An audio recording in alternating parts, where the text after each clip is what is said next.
Right. Ibabind natin, set up natin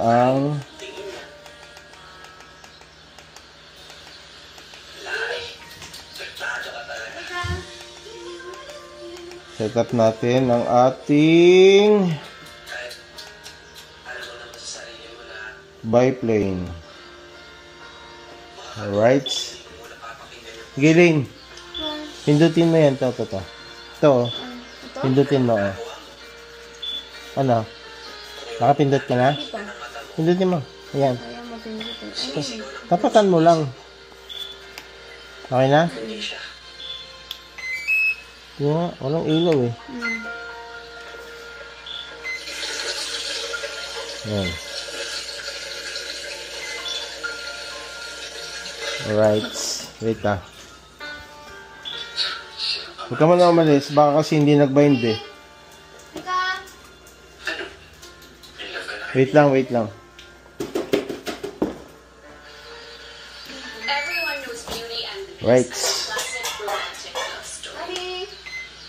Well, I'm sorry to burst your bubble. Para sa akin, tungkol ito sa Stockholm Syndrome. Okay. Ano yung Stockholm Syndrome? Yun, baligtad. Mag-isip ka ng isang kidnapper at ang kanyang victim. Ang usual, galit ang victim sa kanyang kidnapper dahil Baligtad ang ating... Ano ba yun? Pero sa Stockholm Syndrome, pinapakita ng kidnapper na mabait siya. Aileron. Aalagaan. Channel 1. Pupuhayin niya yung loob ng kanyang victim. Hanggang sa magbago ang tingin ng victim sa kanyang kidnapper.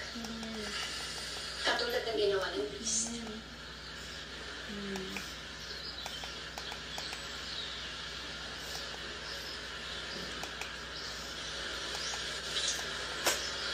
Right.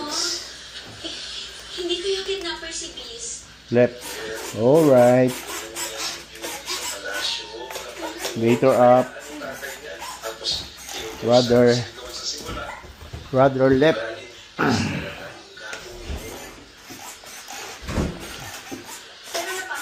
Hoy! Laika! Kalitado ka. Kasi kapag siya lang, Ayun na. Testing tayo ng power. paano kung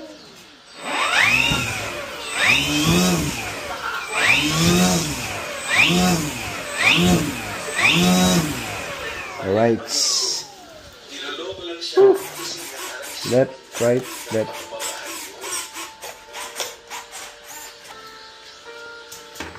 Alright. no? Laika! Huwag mong anuhin yan. Pareho kayong babae. Ingot ka talaga.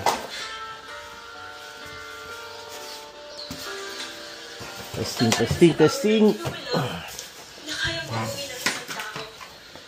Yun yun. Ami, alis dyan. Left.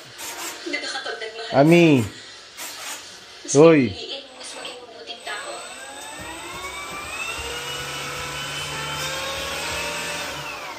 Alright. Diba kapag nagmamahal ka,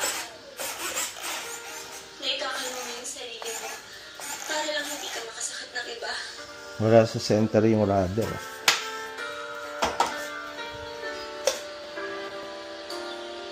I'm destructive, you're hurtful, and you are my safety but I make sure na hindi ako sasako. Pero pag nandiyan ka, pwede.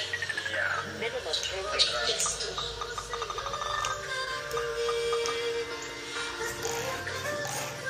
Bakit? What?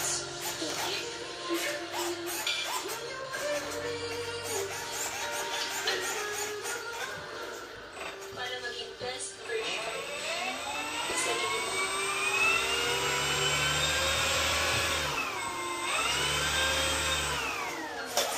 Alright. Goods na goods.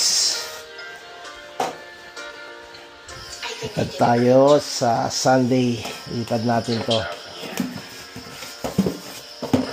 Alright. Yun ang ginawa ni Beauty kay Beast. Okay. Iniyakap niya ang sugat ng So, pinantest lang natin yung battery ng 4S. Pero, ang dapat na battery para dito is 6S na mga 5,000 mAh. Alright.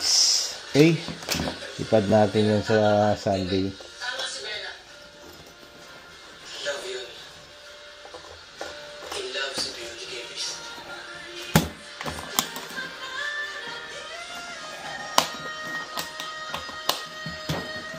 Tara mo na.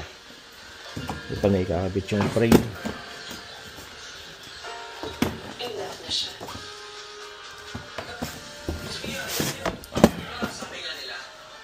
Alright. Goods na goods.